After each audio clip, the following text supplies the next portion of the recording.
And once again, a special thank you to the Games Master, the Tax Master, Kevin Sullivan, for joining us on the show tonight. Thank you so much, Kevin. Legend in the business. Really, really nice guy. And thank you so much for joining us on the 311th episode of the Pancakes and Powerslams show. We are live on Wrestling Inc. right now, live Facebook, ladies and gentlemen.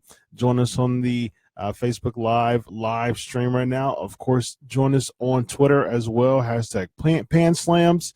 For all those who will catch this on the Wrestling YouTube page, download the show on iTunes to get the audio interview that happens in the beginning of the show every single week. Hello, Jamie. I saw people already chiming in on the live stream. We got a lot to talk about tonight. We got Fastlane, ladies and gentlemen. I was there live, so I got some live notes from Fastlane. Also took a video of some interesting and unfortunately controversial things that happened at the show. So I'm gonna give you live notes from there. And we also have Raw. We have SmackDown. Hello, Chris. Hello, Jason. Hello, everybody who's chiming in on the Facebook live stream right now. We're going to talk about Kid Rock and Hall of Fame, Jeff Hardy, Scott Hall, Bulldog, and Luger.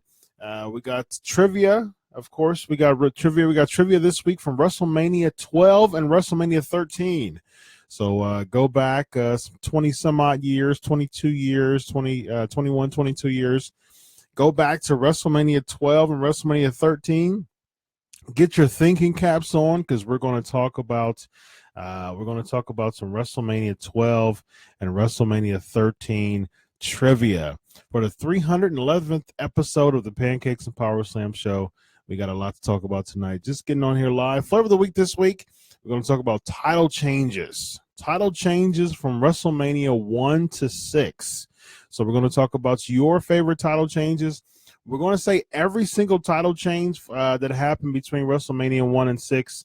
And then we're going to talk about your favorite title changes between them. Ladies and gentlemen, after a hiatus for some, Chris says WrestleMania 12 is your favorite WrestleMania. Okay, pretty cool.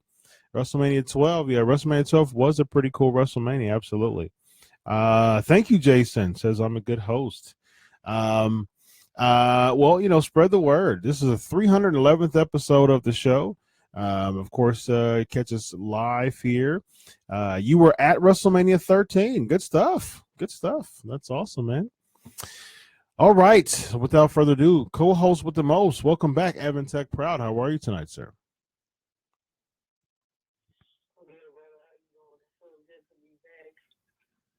Awesome. Yes, absolutely. It's great to have you back. Southside Chicago Rays. All right. Chicago Rays. I've been to Chicago a bunch of times.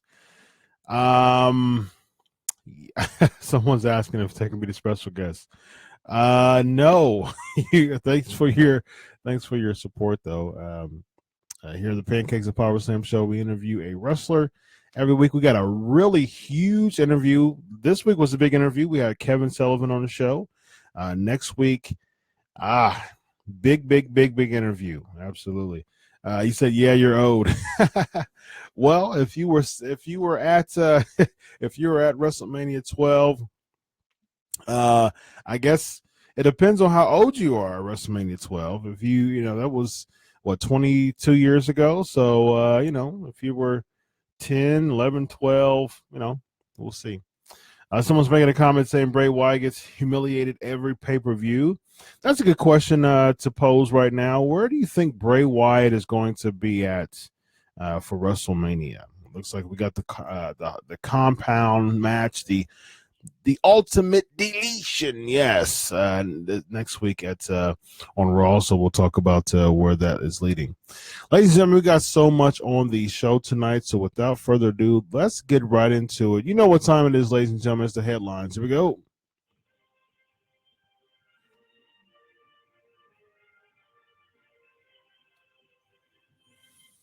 Got a comment saying, was that Raw? Okay. Raw last night. So boring, and everyone advertised did not appear. Rousey did not. We're going to talk about Ronda Rousey. WWE taking away. Actually, let's jump into that right now. Actually, Ronda Rousey, WWE reported her and promoted her and advertised her to be on every single Raw from here on out. That was their big pitch of saying, hey, you know what? Rousey's full-time, and, she's all about full-time, and we're going to make her on every single Raw from now on until WrestleMania. And that lasted, a week or two? So that was terrible. Yeah, it's 22. Okay, so you were 22 at WrestleMania 13, so that makes you 43, if I'm doing my math correctly. 43. That's not too old. That's not. It's not too far away from me. So, yeah, 43. That's all right. At least you're not like Terry Funk. In your late 50s and 60s in WCW, calling yourself middle-aged and crazy. So yeah. Ronda Rousey should not main event WrestleMania 34. I agree. Ronda Rousey. There's been some rumblings that the mixed tag may be the main event. I think that would be absolutely terrible. No, don't do it. Don't do it. You got four people who aren't even active wrestlers. That would be absolutely terrible. Also got a live report here from someone who was at Raw saying only 3/4 of the arena was full. Detroit is not a Chicago crowd. Yeah. So that's interesting. Thanks for that live report there. Detroit was all see funny because the night before I'm an Ohioan, proud Ohioan. So you got Money Bank tickets for Chicago, so that should be a lot of fun. I was at Fastlane. Before we get to, we're going to talk about Raw, and then we're going to talk about Fastlane real quick, and then we'll jump back into the headlines. So real quick, Ronda Rousey.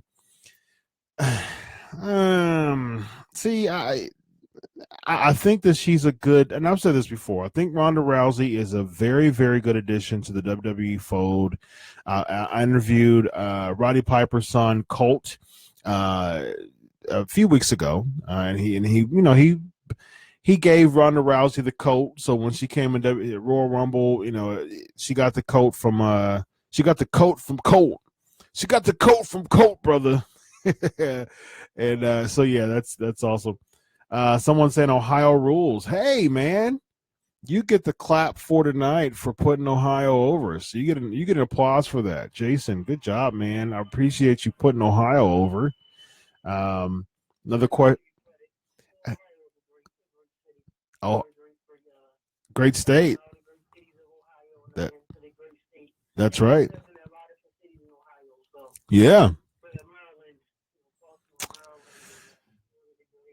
I've been to Maryland. I like Maryland.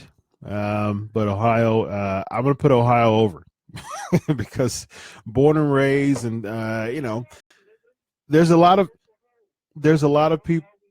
Yeah, there's a lot of people who are from Ohio who decides to leave Ohio to try to make it. Alexa Bliss is one of them. She's born in my home city and state. She was born in Columbus, Ohio, and she's very successful. She's probably other than the Macho Man Randy Savage. Yeah, she's the most successful person who came out of Columbus, Ohio, as far as a wrestler is concerned. We'll talk about Raw too, as far as where she's going, but just real quick, just having your thoughts on Ronda Rousey.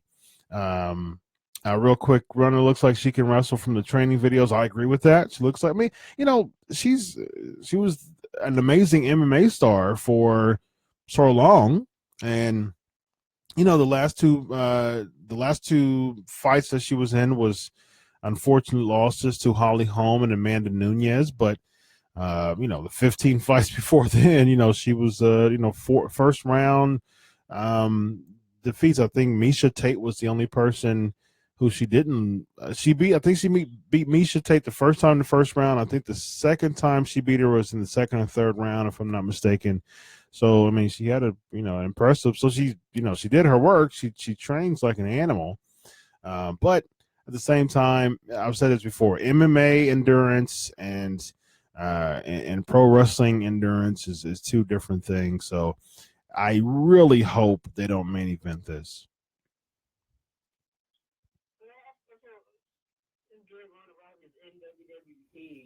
But it's to the point where it's like anywhere in the business. You never know how things are going to unfold. And if Ronda Rousey coming to WWE and there's some things that on paper looks great, then it turns out to be turns out not to turn out as good as you think. Right. On paper doesn't seem to go well, but it turns out better. And I think Ronda Rousey being there is a good addition, but it's just okay. I don't know if it's because the time that she came, her skin kind of went down a little bit, and it's just you clearly see that my mic skills. And I caught a couple of days when she was doing her mic work on Raw. Oh, it was bad.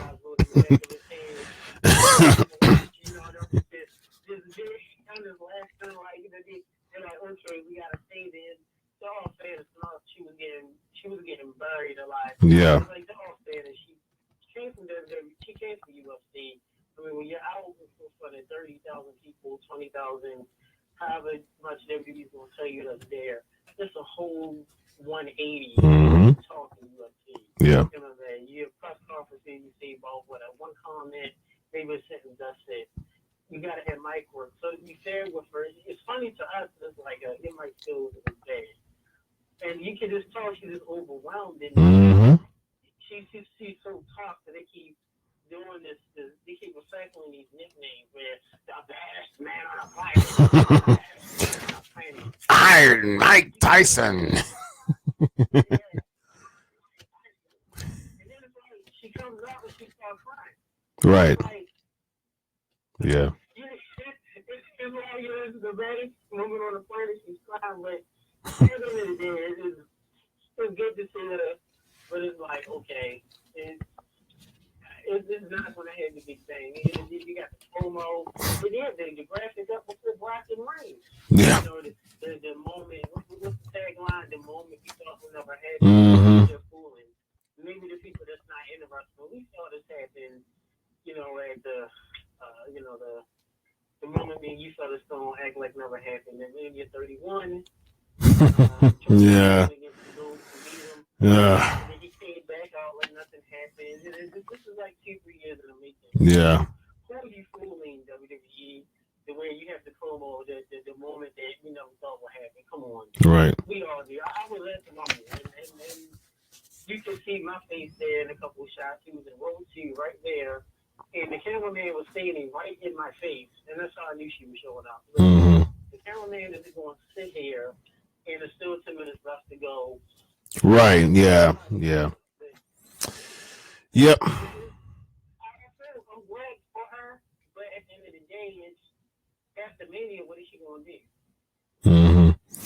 Yeah. I mean, I think there's some deep, potential places to put her. I mean, a lot of people say Paul Heyman, which I think would be great for her because she needs the mouthpiece, and I think Heyman would be a good mouthpiece, especially if Brock Lesnar leaves.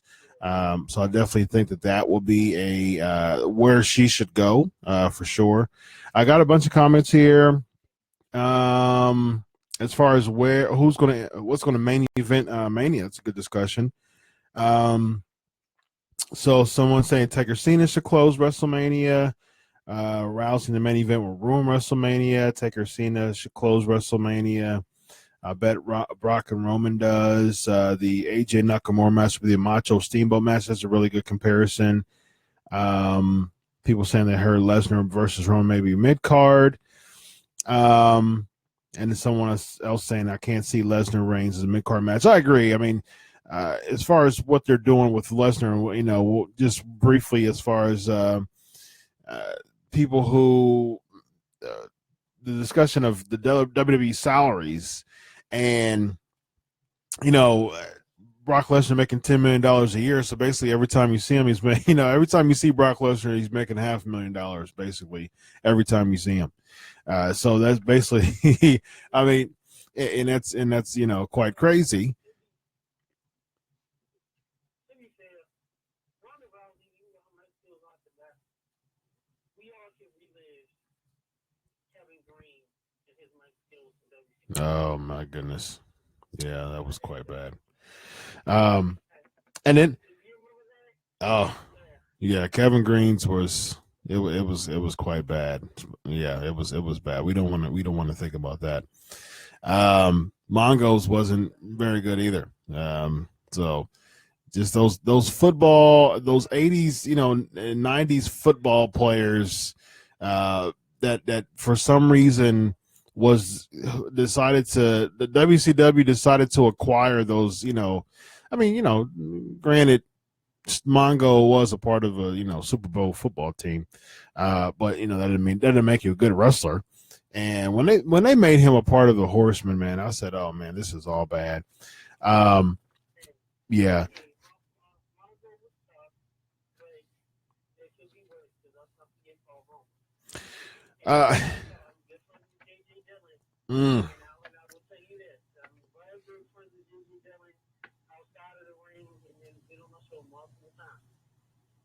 And this is strictly from the hip.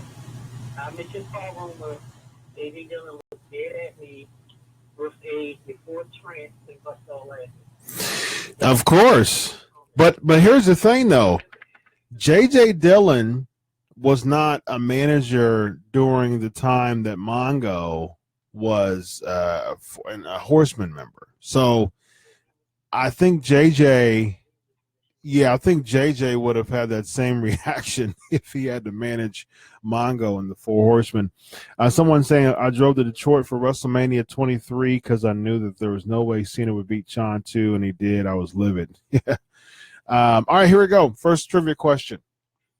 What was the main event of WrestleMania 12? What was the main event of WrestleMania 12?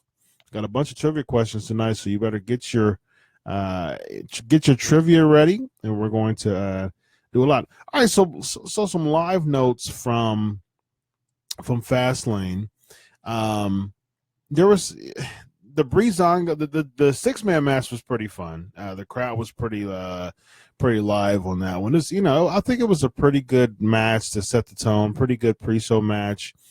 Of course, both Dillinger and Breezango was pretty over from the Columbus crowd, so that was pretty fun. The opener was Shinsuke Nakamura against Rusev Day, and it was a lot of fun inside the arena because I'm not, this is personal here. I am not a fan of the whole Rusev Day thing at all. 10 million. Yeah. 10 million. Yeah, that's how much. People talking about Moolah. Yeah, we'll talk about Moolah. We'll talk about Moolah. What I think about the Moolah Battle Royal and the stories. Yeah, we'll talk about Moolah here as far as that. Good job. Good job. Bret Hart versus Shawn Michaels. Iron Man match. Good job. Let's see who got that right. That was Chris. You want to be technical. You got to also add Jose Lothario, ladies and gentlemen. Yeah, Jose Lothario.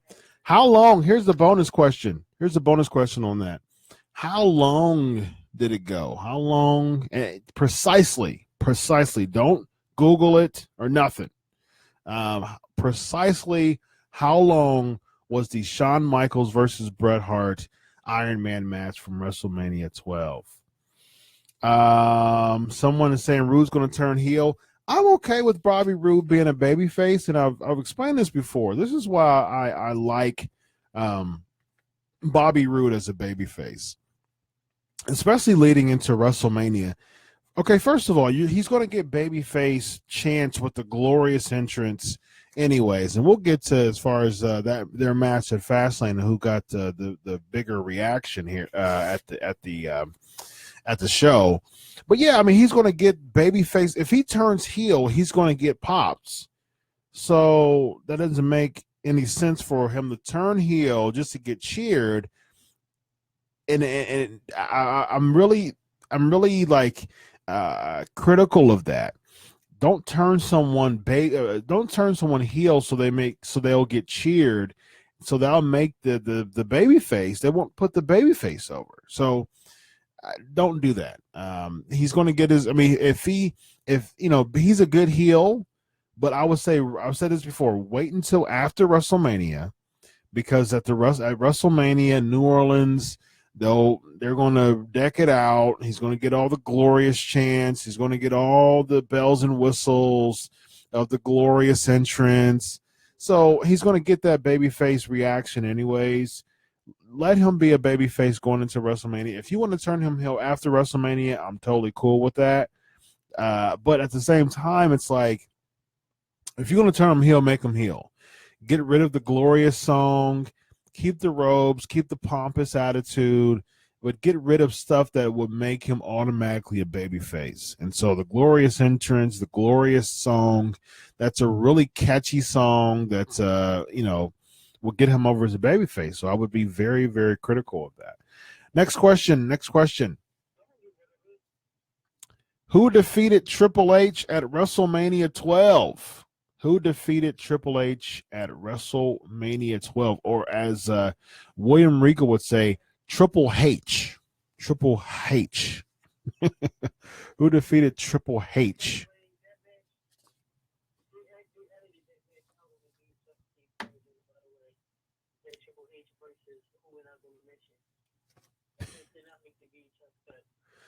I can definitely understand.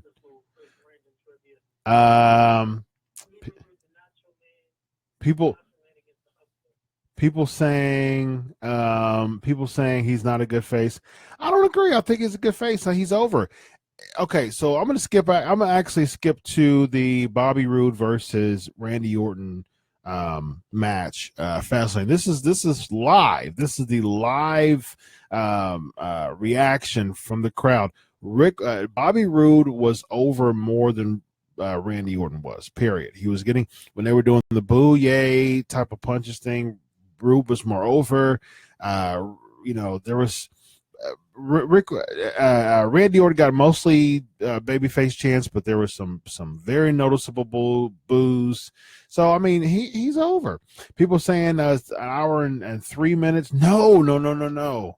It was not an hour and 3 minutes. It was an hour, 1 minute and 52 seconds because Shawn Michaels won a few seconds before the 2 minute overtime. Remember the 2 minute overtime that Gorilla Monsoon came out, did the 2 minute overtime.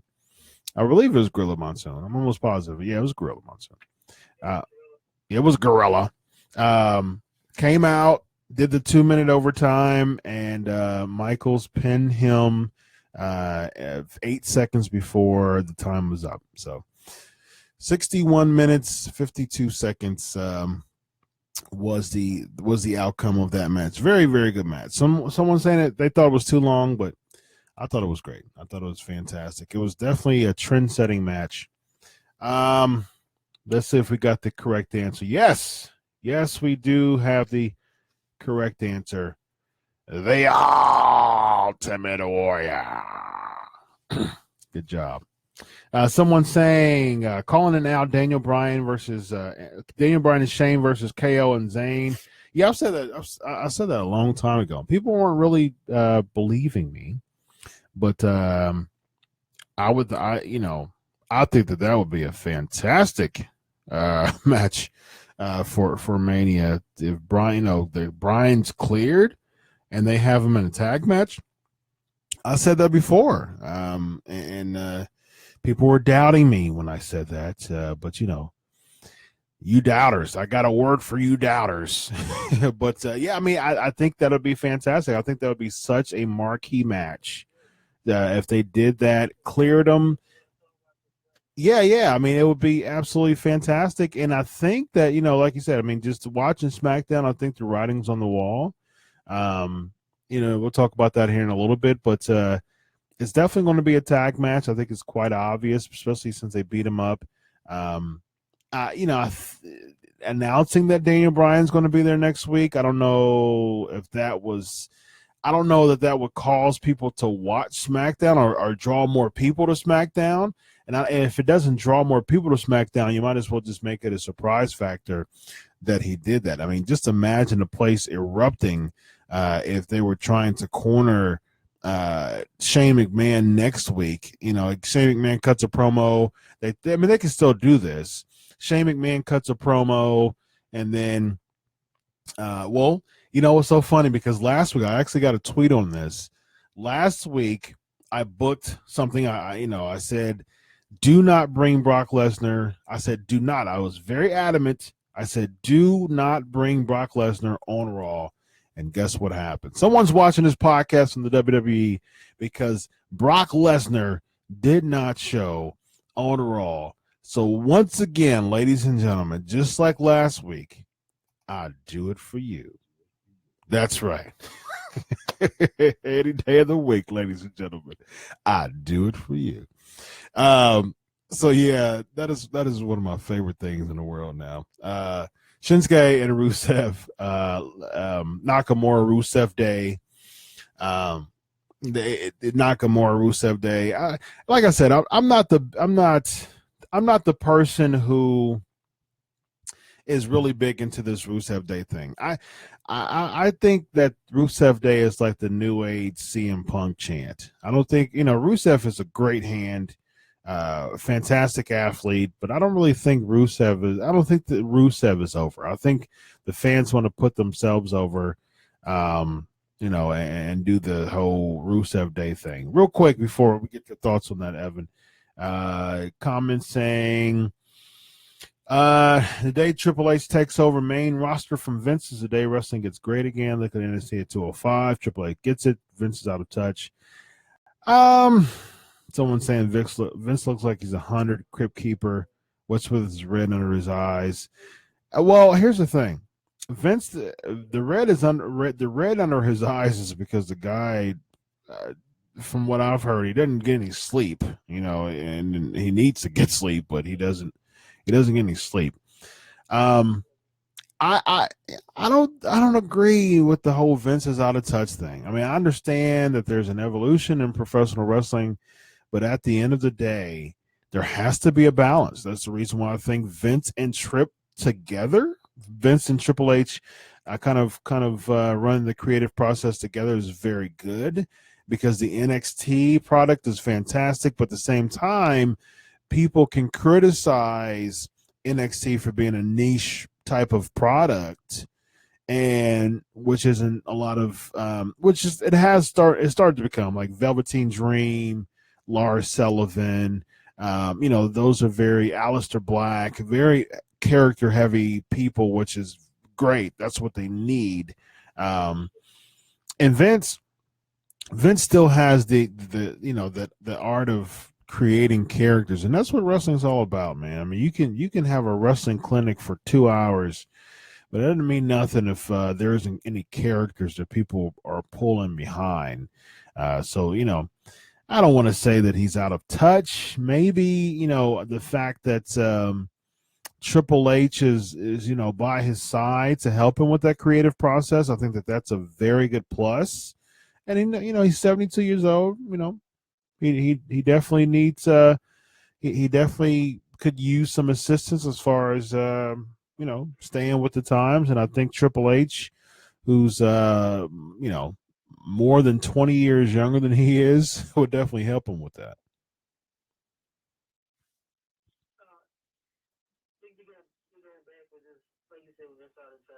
I disagree. You gotta realize that wrestling business is still a business. It goes in a cycle. Mm-hmm.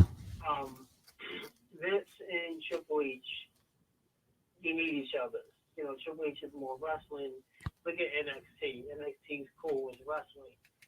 But USA is not going to pay. You're not going to get sponsors. Right. Money. Right. NXT with straight wrestling. Exactly. It doesn't make money. No offense, look at RH. Much as we love RH, much as we may love straight wrestling, it doesn't make money. Mhm. You have to have entertainment. You have to. So you have Vince is a genius. He doesn't get sleep. Nash has told us before in the setting on the show. Vince gets maybe 3 or 4 hours of sleep, and that's it. He's a machine. And plus, Vince is going on 80. The man is not young. It is he, WWE fans. Anybody listening, you gotta look at this. Yeah, and I heard a lot of fans talk about this, but they know, and I can talk on face like you do, Southern Sona. Be incredible with our shows, being in the business of media, and knowing the boys and people that's in all of the promotions. WWE is not going anywhere.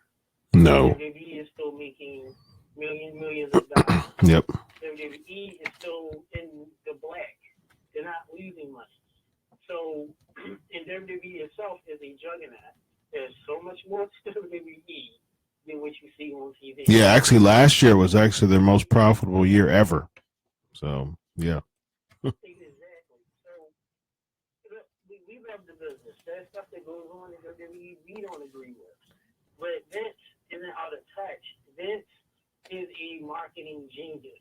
He's entertainment. He's not necessarily the best wrestling person. That's why there's the Pat Patterson. That's why he had J.J. Dillon. That's why there's Triple H. You got to have that mix with the late Dusty Rhodes, Bruce Pritchard. You had to have that mix of people because Vince see it one way and then you add on to the other. Mm-hmm. So, you know, just to add my point on that, Vince isn't out of touch. Vince is great at one thing, and if he's not good in it, he brings in the best that he knows to cover it up. Yeah. Monday Night Raw makes money, all they can because of what you say. Same thing with SmackDown. The going full back with Rusev Day. I'm late with Rusev Day thing. It's the most over thing now on SmackDown. I get how it can be nauseating and annoying. The person that needs the Rusev Day the most is the English dude, Aiden English. Because when he came on at the Rumble, he got no pop. No one cared. Well, he's not supposed to get a pop. That's the point. He cuts heel promos to make sure that Rusev doesn't get pops. That's what I don't like. He's a heel. Right. But my thing is, even if you're a heel, when you come out for the Rumble, at least you get some reaction. He got none. Nobody clapped. Nobody sucked their teeth. So the person that needs Rusev Day the most is Aiden English. Because he's not over. Yeah, he's not over. But Yeah. I can see that where the Rusev Day is annoying, but hey, it forces WWE to give Rusev something to do. Well, I wouldn't say force because there's been a few times that they've kept him under wraps, and he hasn't.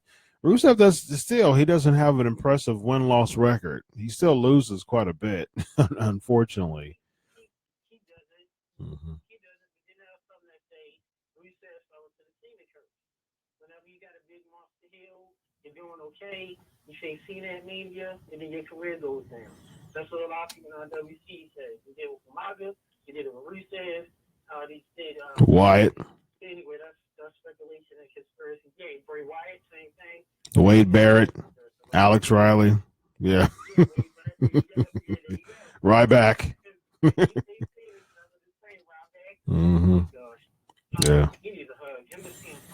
Ryback and CM Punk, they both need hugs. They need very tight Barney hugs. That's what they need. Both of them. Yes, and I would be very happy. Yeah, I would be very happy to hug both Ryback and CM Punk. Yeah, and if we want a group hug for both of them, perfect. I'm all about it. Someone saying Ryback was horrid. But if you have 15 riders, let them ride. See, that's the problem. If you have 15 riders, see, that's the issue. I think from what I've heard, it's actually double that. It's actually about 30 riders now, which is terrible.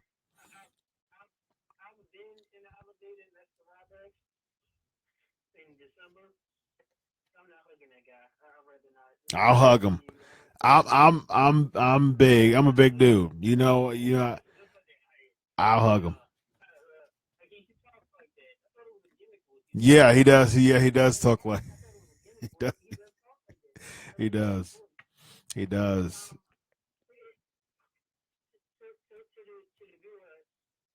I mean, I'm sorry to the fans, like you say, it's a lot of writers. But then that could also go into wrestling. You enjoyed it more when it was bookers.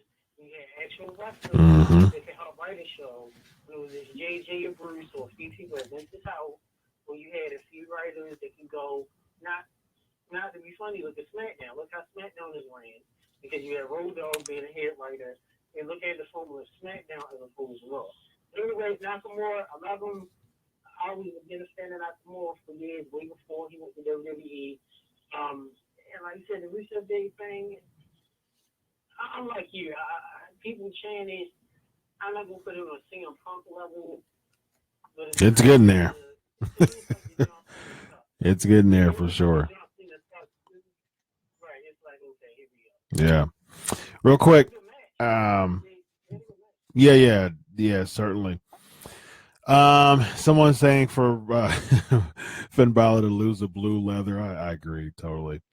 We won't see the demon again, which and that's something else too.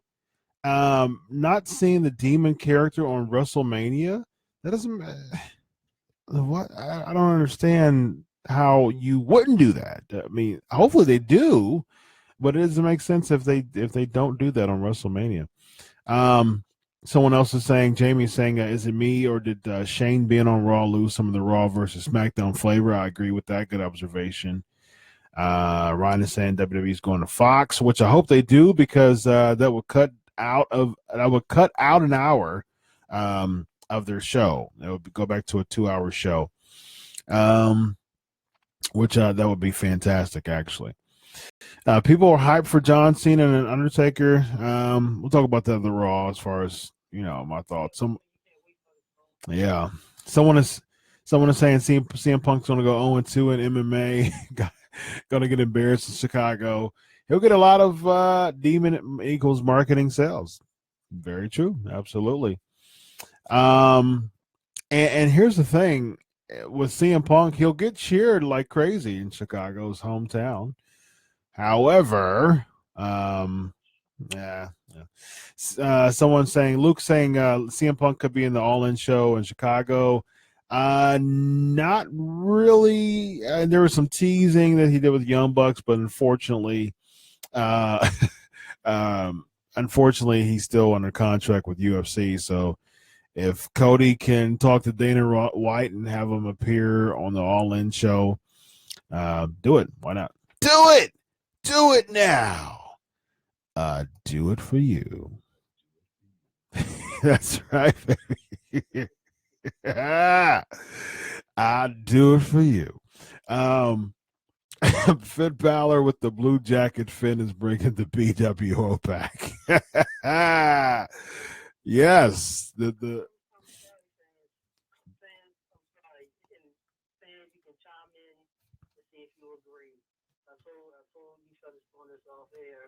Finn Balor, he looks just like a little kid running around with his dice. He does. Running around the kitchen.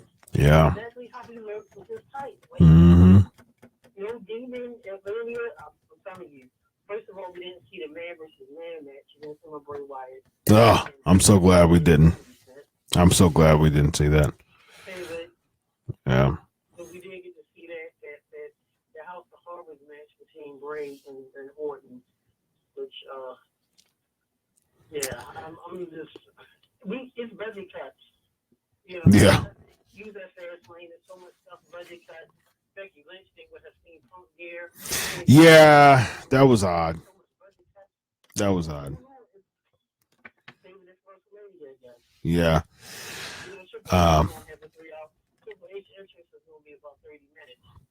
Yeah. Right. Absolutely. The tag team match was, Usos and New Day were over. And I think that the New Day and Usos, I was really excited about that more than anything. I was very excited about that. I knew the Bludgeon Brothers was going to come out, so I mean, it just kind of spoiled it. It was a buzzkill, but you know, it was good while it lasted. I mean, they were stealing each other's moves, which I loved. It reminded me back of Vengeance 2002, I think it was, with the triple threat between Taker, Rock, and Angle. Probably the best triple threat match I've ever seen in my life. I think there was, I think it was Vengeance 2002, July of 2002, if I'm not mistaken.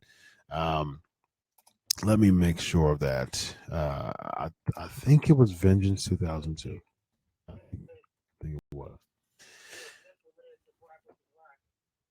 Vengeance 2002 was Jericho Cena too. I think Jericho just randomly put over Cena, which from then on I didn't like.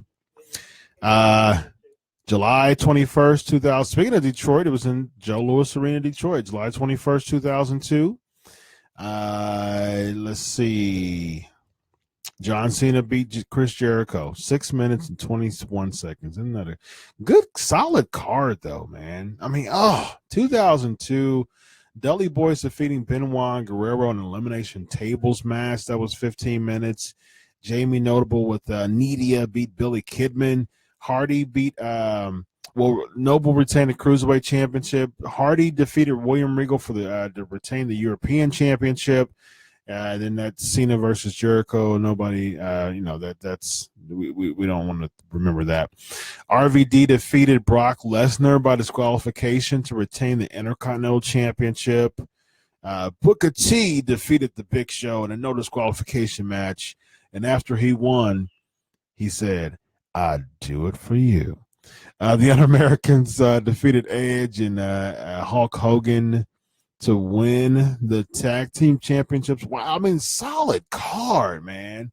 And then Rock defeating Angle and Taker to win the Undisputed Championship. Wow.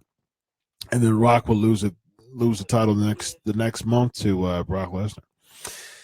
Wow, what a solid card, man. The funny thing is that, ironically, if I will give Vengeance was a triple threat match again, it was Angle, Big Show. Was it triple threat? It was a triple threat. It was Black, Angle, and Big Show, I believe, in the triple threat. The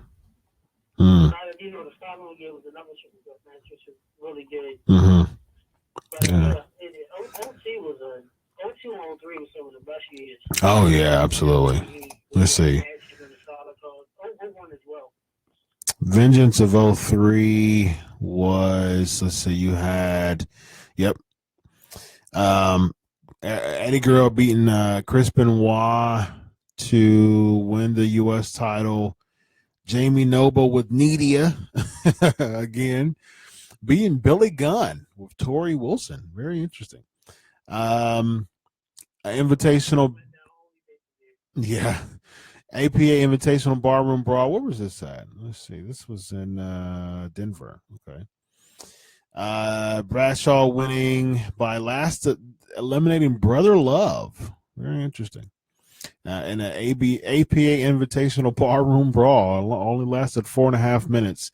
World's Greatest Tag Team defeating Billy Kidman and Rey Mysterio. Yeah, that was true. They had a very, back then in 03, the Filthy Animals reconnected on WWE. Sable defeating Steffi. Oh, interesting. That's right. Sable defeating Stephanie McMahon in a no countout match.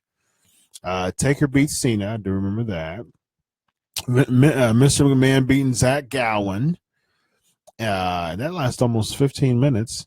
And then Angle defeating Brock Lesnar and Big Show in a triple threat match. So that was a good card too. Man, I miss those years. I really miss those really amazing cards. I really do.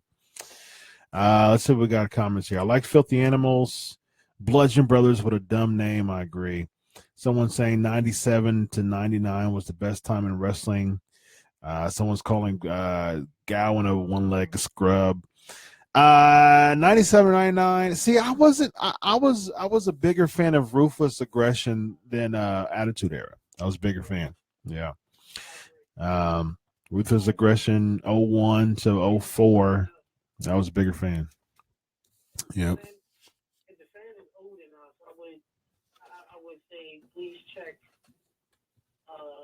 1987 to 91.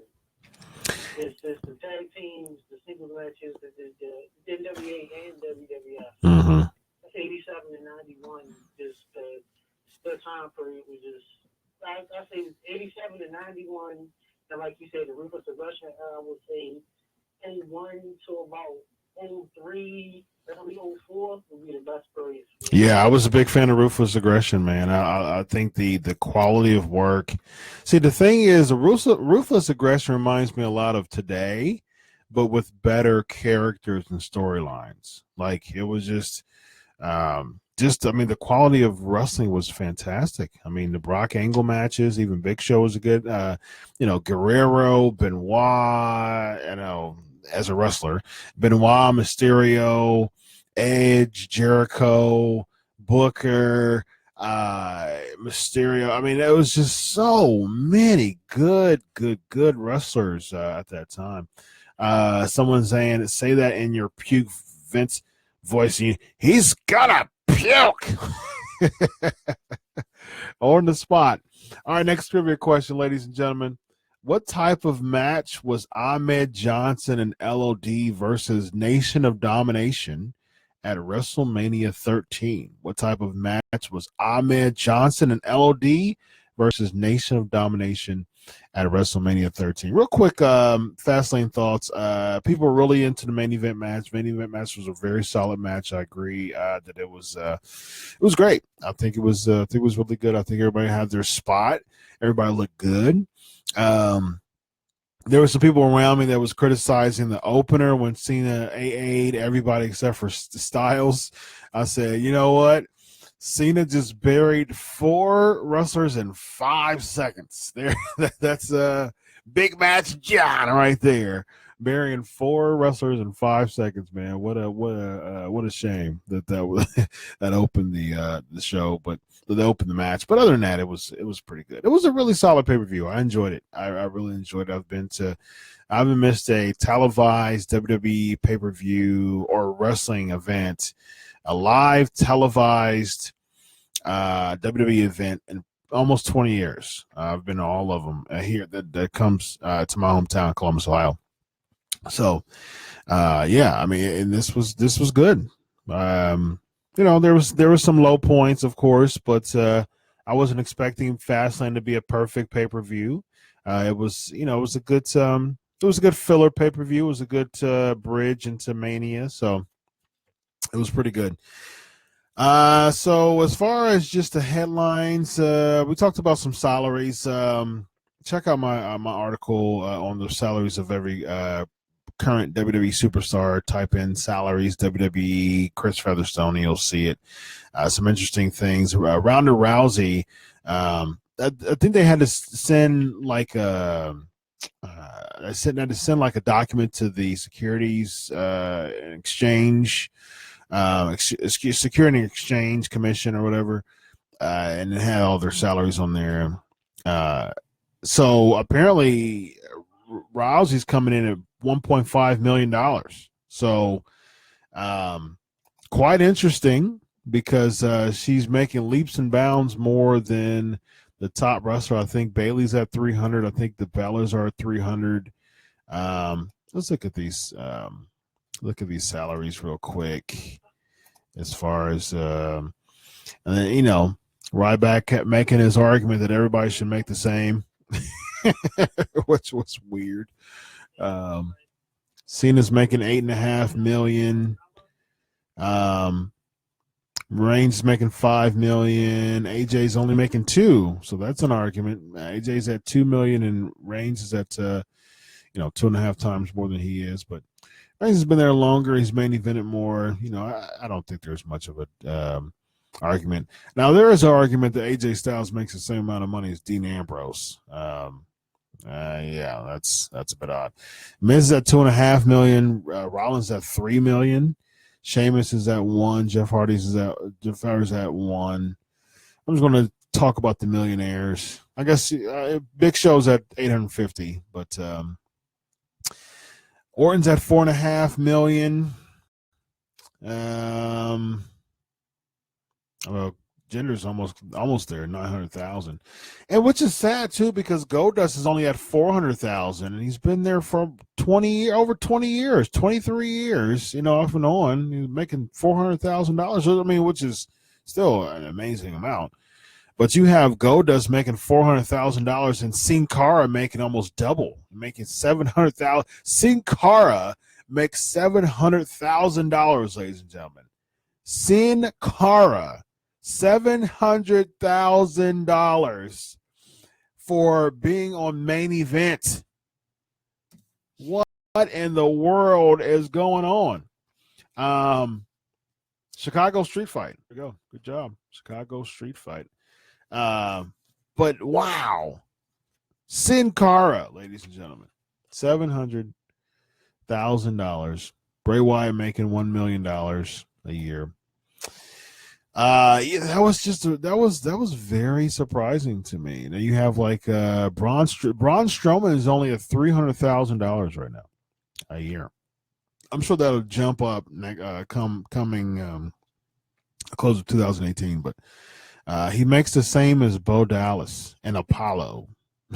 So Samoa Joe's at 800,000, Scott Dawson's at 250, Undertaker's at 2 million, Kane's at 900,000, and Kane, I guess since he's only a part timer now, that makes sense. But it seemed like he would make more too because he's been there over 20 years. Cesaro's at 500,000, Luke Gallows only at 250,000 compared to everybody else. That's quite low. Cass makes the same as Luke Gallows. Kalisto's at $350,000, ladies and gentlemen. Oh man! So WWE is like, you know how it is, like when you go to a job and like the Spanish speakers make more money just because they can speak Spanish. I think that's how it is with Kalisto and Sin Cara. Like, hey, Sin Cara, let's just let's just have you boost the Hispanic community, and so you're going to make 700,000, almost $750,000, just because you're Sin Cara. I mean, I that is, to me, if that number is true, it is astonishing to me. Mike Kanellis makes one of the lowest amounts at $200,000 as far as the guys are concerned. Usos are at 250, which it seemed like they would make more than a Big E is at 500.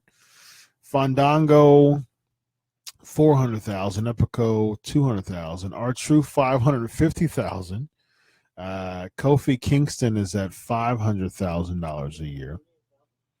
Yeah. So I mean, which is good. I mean, Kofi makes a lot. He's been there for a while. Zack Ryder's at 400,000. Victor's at 250. And then the women, I mean, when I wrote this article, I got a lot of people who were criticizing just the huge difference, the huge gap difference. Nia Jax only makes $100,000 a year. Mandy Rose makes $80,000. I mean, granted, she just came up to the main roster. Dana Brooks at $200,000 a year. Wow. She makes the same amount as Bayley. That is astonishing to me. And we for being a less than good wrestler and a valet for Titus Worldwide, $200,000.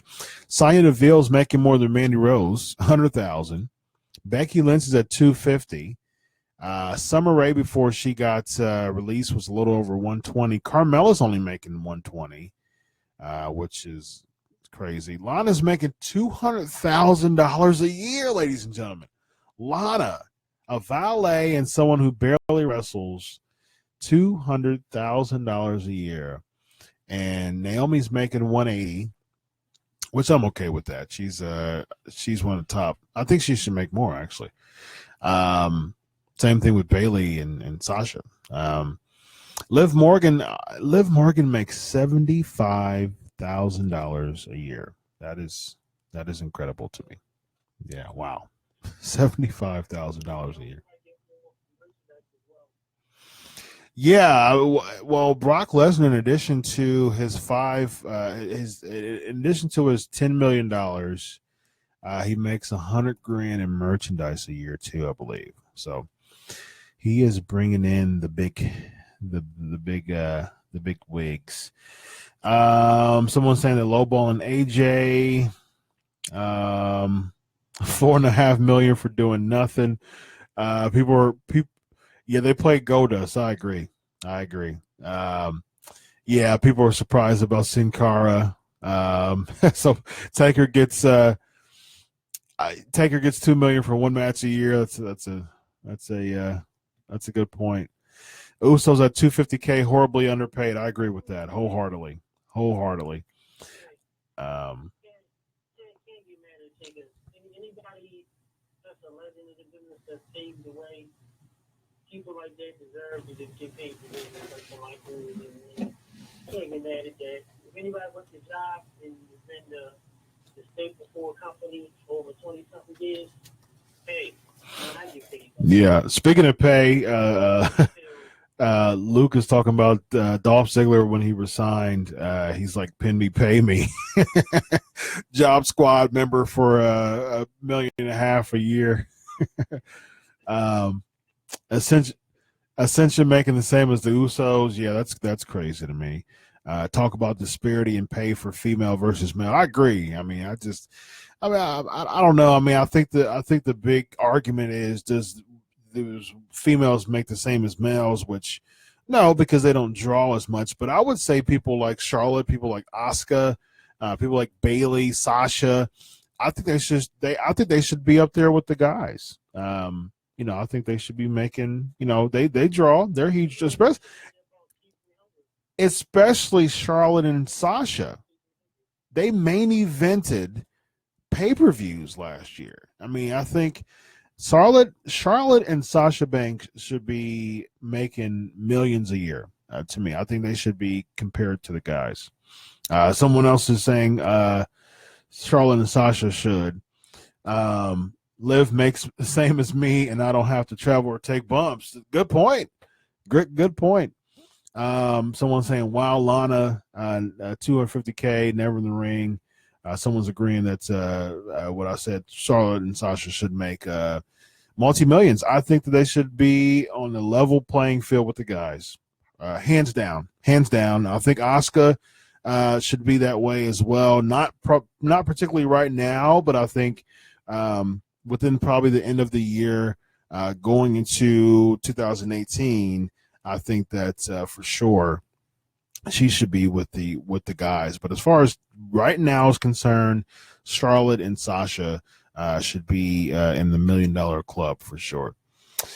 All right, real quick. All right, so just Scott Hall and Scott Hall. I wrote about this. There was a tweet that he called British Bulldog and Lex Luger failed singles wrestlers when someone sending a tweet of Allied Powers, which I don't agree with that. I think both Bulldog and Luger should be. I think Scott was bitter.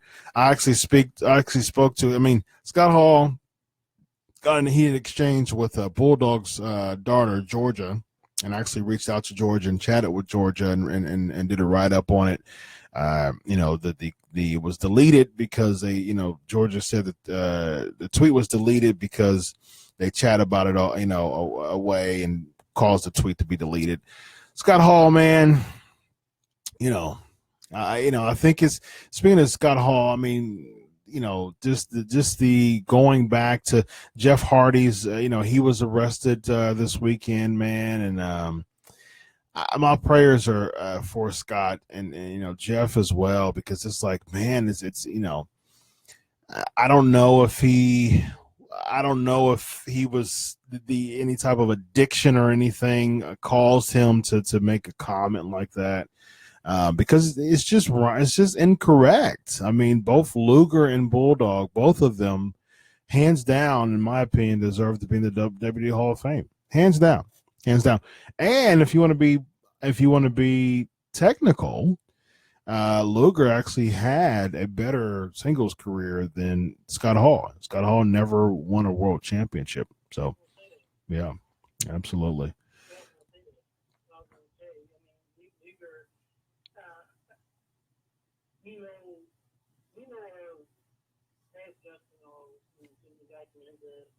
the boys weren't necessarily saying that Luger's work. Mm-hmm. But Luger was a power wrestler. Yep. Luger was deep in the ring. And Luger has main evented multiple Yep.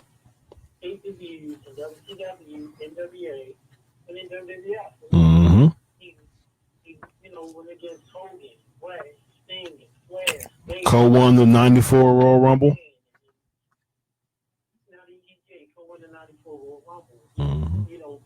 He's one of the few people doing Hogan's NWO run besides Goldberg and Sting to actually defeat Hogan for the title. Right. Yep. Savage, and he went against Stan Hansen. Come on, like I said, I hope this. Longest U.S. champ ever, over 500 days. Yeah, longest U.S. champion. Yep. Come on, man. See what you want against Luger. Luger had a successful team. Yep. He's had decent, pretty good matches with everybody who's been in the ring. The exception is Stan Hansen. The Stan Hansen style was the smash mouth.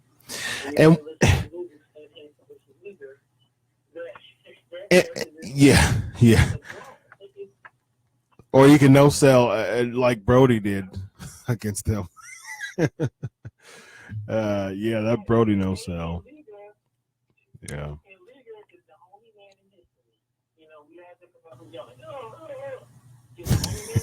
Ow!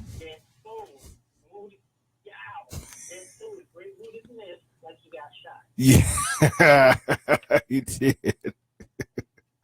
Yes, Luger sold the heck out of Muna's mess. That is for sure. I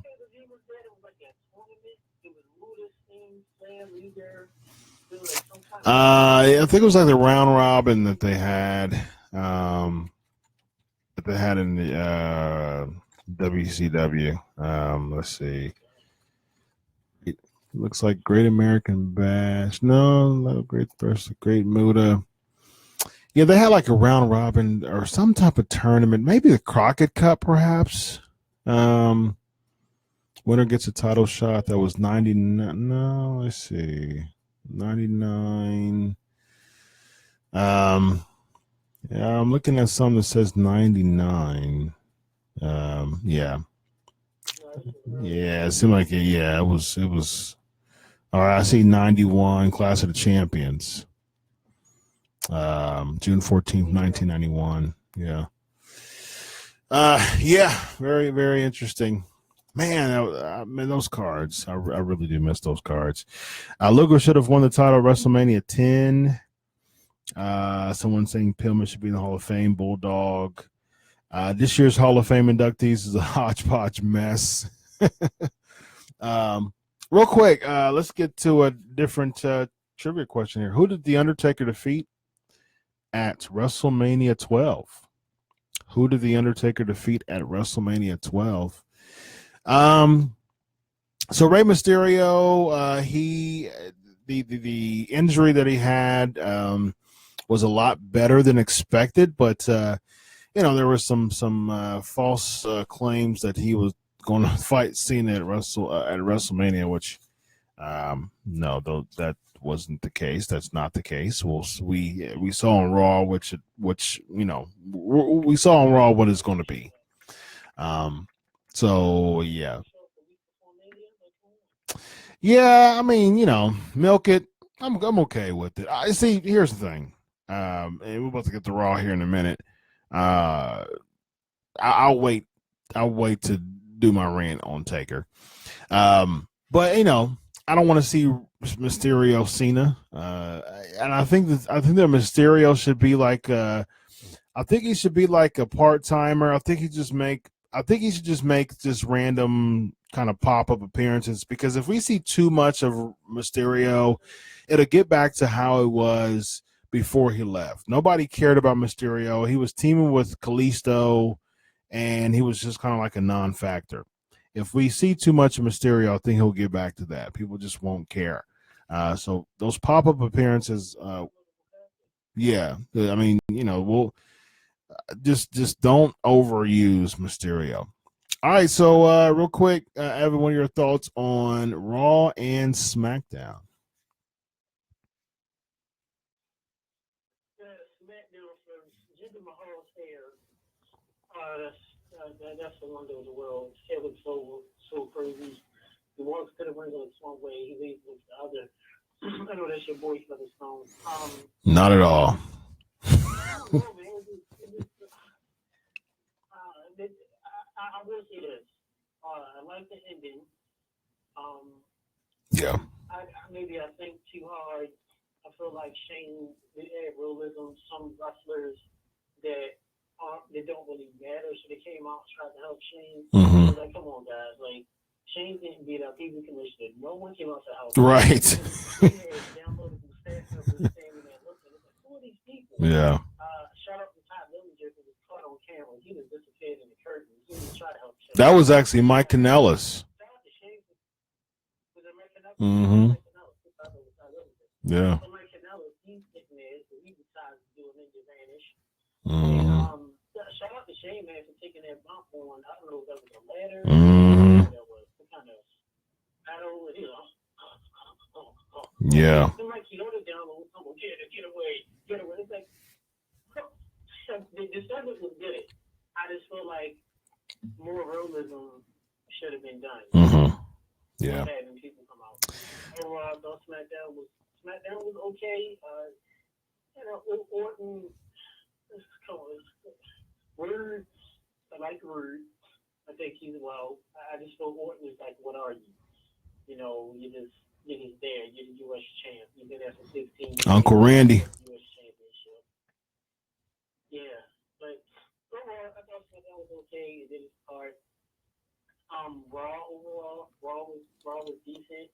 I love the fact that Reigns actually went into Gorilla. We got to see, the Gorilla, which we don't see as often, and him going at the events. I did enjoy that. I don't get the whole no showing about Braun. He's been part-time since he's been back in 2012. People like, can we do something new? Come on now. I mean, it wasn't an issue when he went against Joe. There's an issue when he went against Strowman, but it's an issue now. Like, it gets old. We get Brock's part-time. Get the Yahoo. Try, you know what I mean? Try something else. It's working to an extent though, because I think that especially when Reigns cut the promo a couple weeks ago. I mean, he turned the crowd around, and I think the fact that because when he came up and he showed up and beat Kane in 35 seconds, he was in Chicago, they cheered him, and then when he beat him in 35 seconds, they booed him, and then he beat The Miz in like less than a minute at another house show. So I personally, I like the angle where they're going as far as just him being like, I don't care about the business.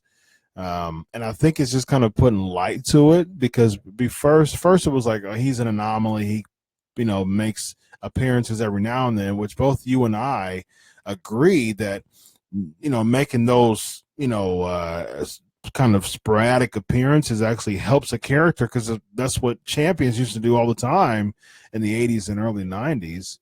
But to play it in a way of saying, I don't care about the fans. I don't care about the company. I just want the money, especially when Reigns was talking about taking a picture with Dana White. I mean, it really struck a chord with the crowd.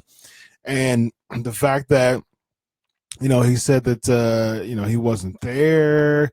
The fact that Angle said, that Lesnar wasn't there. I called it last week in my show. I said that's exactly what they should do. They should not have Brock Lesnar there. They didn't, and the fans reacted to it positively. I mean, even if they have, even for now, even if they're, they're trying their best to make Reigns over, for now it's working because the fans, are slowly turning the corner as far as like, I can't dispute the fact that Lesnar, I mean, we've seen, he kind of just, clocks in and just phones it in all the time. I mean, we saw that with Ambrose, was that 32 that he went against Ambrose in Dallas? Yeah. And it's like, you could tell yeah. I mean, but especially Ambrose, and even Ambrose said that, on Austin's podcast that he was trying to throw ideas out and, he didn't have anything. I mean, like, Lesnar was just kind of shooting all of them down. So, I mean, you can tell. Diesel is the correct answer. You know what would be awesome, though? If they actually showed that from the Austin podcast of Ambrose saying that Lesnar was kind of shooting his ideas down. If they showed that, just to kind of freshen our memories, that would be absolutely fantastic. Next question. Here we go. Who did Stone Cold Steve Austin defeat at WrestleMania 12? So yeah, that's my take. Yeah, go ahead. The main event was different. Strowman, going against the bar by himself. That was something a little different. It's Strowman. You want to give him something to do against the Brutes. It's this rump Cena going around crying and moping and groaning and sniffing and snotting and acting like Eeyore from Winnie the Pooh. And, I'm calling out for Taker. It's like, Taker, you're not doing anything. Come out. Mm-hmm. Instead of you just, your wife just posted an Instagram video of you working out. Yeah. You're not doing anything. To me, it's like we'll get Mania live. It's like Mania is about 3 to 4 weeks away, and yet we still have no confirmation, air quote, if Taker is going to face Cena. And I feel, why are you waiting? Are you going to wait to the go home segment of Raw? Are we going to wait to SmackDown for Cena's air quote still a free agent? It's like, come on, guys. I mean, take a show for the graveyard again. Something. Turn out like off in the bedroom and do a segment from there. It's like, I don't know. To me, they're taking too long. Reagan is out. Take your answer, Cena, so we can start doing a promo. Because by the time we done, that could be 3 weeks of Mania. And take his storyline normally would take a while to build. We started Survivor Series even at least a month ago. Well, to an extent, though, because I think that's how it was with the Bray deal. Like Bray, he didn't show up until I think it was Mania. He actually didn't show up until then. Personally, I mean, first of all, I don't want to see Taker at all. So I don't remember. He may have done one. I mean, we still got 3 weeks left before Mania. I mean, I'm sure Taker will pop up, on Raw. But I mean, to be honest with you personally, I'm totally fine with Taker not showing up. I mean, I'm sure he'll show up probably Raw before Mania. I don't want to see. I don't want to view my Raw airtime of The Undertaker and John Cena. The match speaks for itself. There's no need for a build. There's no need for some big old exciting, moment or anything like that. Some big suspense. The match speaks for itself. Cena's trying to. I do think Cena creating a path to WrestleMania is kind of cheesy because he can be in the Andre Battle Royal. So I mean, you'll have a path to WrestleMania. The promo was good, and the promo was good. Cena's a very, very good talker. But saying, I'll be with the fans, I think that was a bit cheesy. And then kind of humanizing Taker to me, I wasn't the biggest fan of that either. But at the same time, Cena knows how to cut a promo. Cena is the man when it comes to promos. And I think, Nia Jax, it looks like they're going to make her a face. I think the suspense with her and Alexa Bliss is interesting. I'm glad that they're doing that. And it's so funny. The 3 biggest segments of Raw were Roman, which was really good, going to Gorilla, Nia Jackson Bliss, where they did the whole GTV type deal, and then the other big segment was the Angle. What was the other big segment? The preview of the deletion. The Angle, so that was Roman Reigns. and then the Cena. So Cena, Bliss, and Reigns. It's funny because those are the three biggest angles of Raw. None of them were wrestling matches. And that's the point of the importance of characters and storyline development and how it used to be. And I from a match quality perspective overall, I think Ruthless Aggression was much better than Attitude Era. But kudos to Attitude Era. People, crap on Vince Russo as much as you want. I've had him on my show before. I've talked to him plenty of times. I have my critiques, but at the same time, there was some compelling television, and the storylines, the intensity of it, the excitement, the ability to make me draw me to want to come next week. The cliffhanger, especially with Nitro, Russo didn't write Nitro, but when they were competing with, yeah, exactly, Siobhan, we've got to go. We're out of time. I loved it. Right, and then Heenan like, no, and just the cliffhangers, the riveting storylines. A lot of that was NWO. When Sting would come down, people would be excited about Sting. And Sting coming down the rafters had nothing to do with the wrestling match. And it goes to show you can try to reinvent the wheel as much as you want. It right. He didn't. It was a year that he didn't have a match, and it just goes to show. Even in 2018, the three biggest things on Raw leading into WrestleMania did not have anything to do with an actual wrestling match. So you can try to make try to reinvent as much as you want. But at the end of the day, is going to be storylines. It's going to be storylines. Let's see. There's a bunch of stuff going on. Yes, good job. Stone Cold defeated Savio Vega.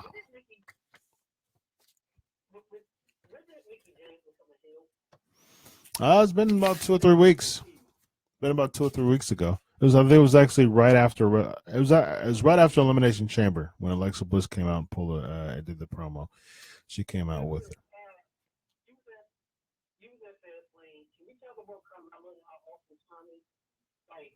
Oh, that real quick. Yeah. Yeah, the time that's for the sake of time, I'm just going to say this.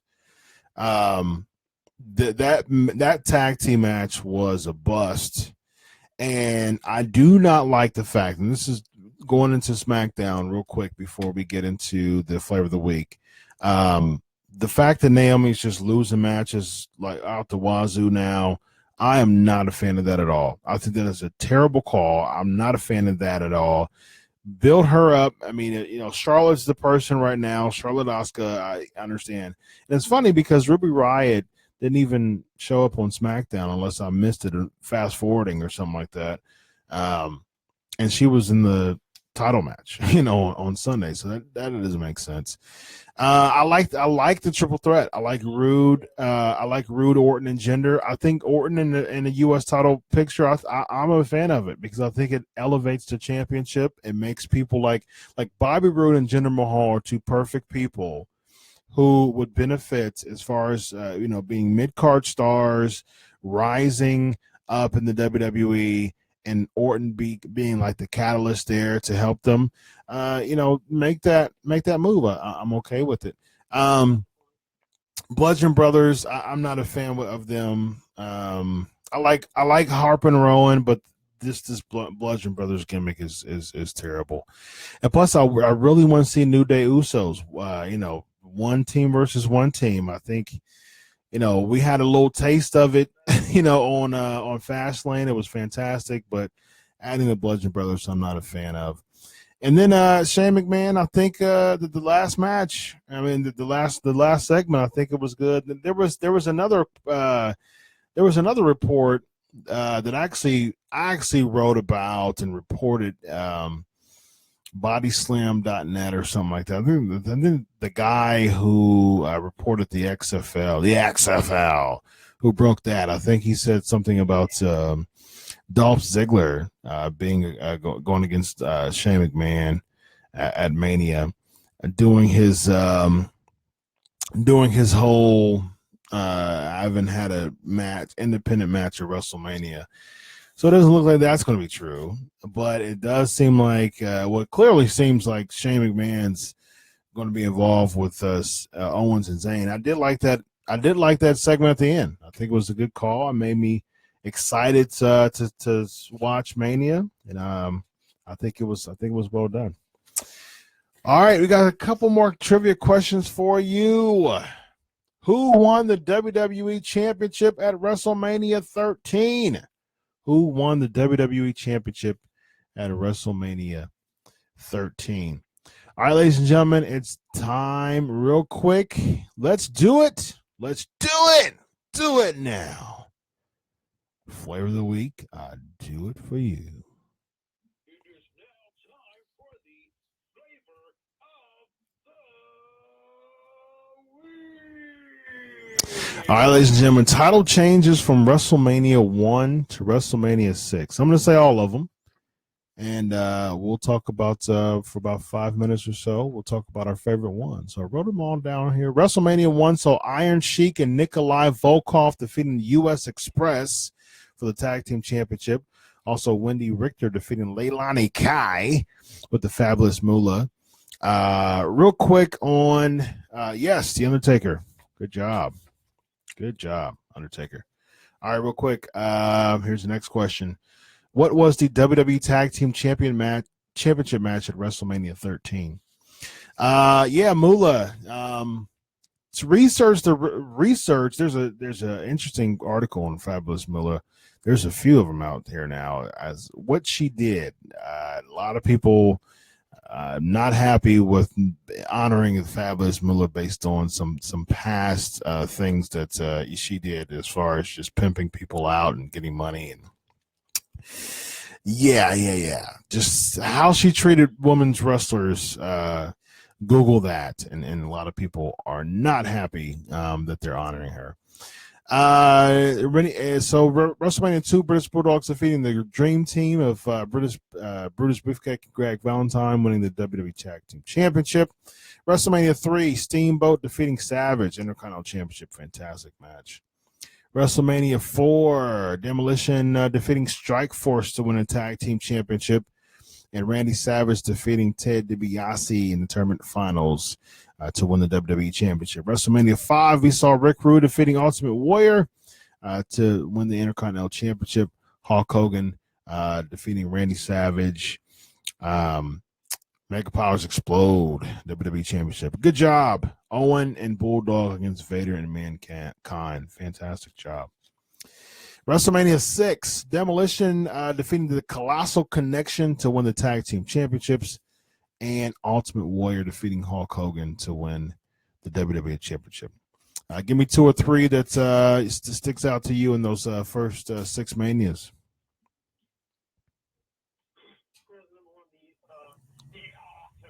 The Ultimate Warrior.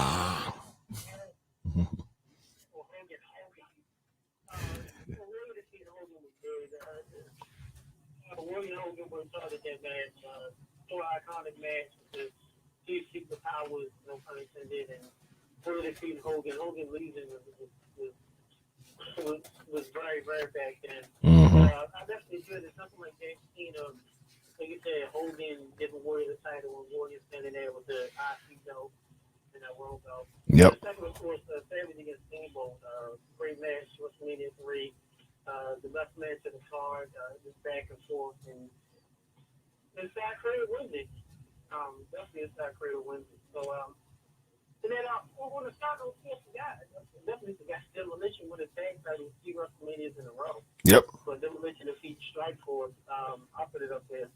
My number 3. Well, 4 and then 6. Yeah, 2 out of the 3 WrestleManias. Andre documentary HBO would be great. I agree. Yeah, so mine, as far as the ones to stick out, definitely Steamboat Savage. That's probably number one for me. As far as the first 6 years, that is one of the greatest matches of all time. I can watch that match over and over again. And of course, right up there is Warrior and Hogan. Hogan and Savage, Mega Powers Explode. I love that. I love the story that was with that. I was just listening to one of my favorite promos is when Savage was calling Hulk Hogan a hot. I see you hot dogging and grandstanding here, and I hate you, Hulk Hogan. It was his WrestleMania 5 was absolutely amazing. Someone saying Warrior beating Hulk and 6 shocked me. I was busting tables at Chili's and saw it on the news. Oh, nice. I went to my school bus the next day, and we were talking about that. I was actually pulling for Warrior. I was a Hogan fan. I wasn't a huge Hogan fan, but I was definitely a Hogan fan. But I wanted Warrior to win for some reason. He did, and I marked out.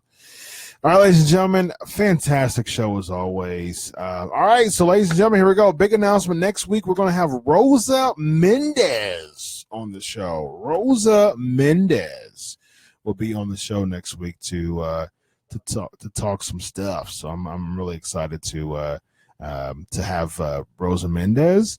Should be a fantastic interview, ladies and gentlemen. Kevin Sullivan on the show tonight, so be sure to download the audio to check out Kevin Sullivan on the first part of the show. Of course, subscribe to iTunes. Leave a wonderful remark. As far as following me on Twitter, Chris Prolific at Chris Prolific, and of course follow Crave Wrestling on Twitter for the Pancakes and Powerslams show. Follow my boy Evan Prout on Twitter at tech_UTMR for Under the Mat Radio Tuesdays at 7 p.m. Ladies and gentlemen, we are 3 weeks away to WrestleMania, and we will continue to give you some information about the Pancakes and Powerslams show.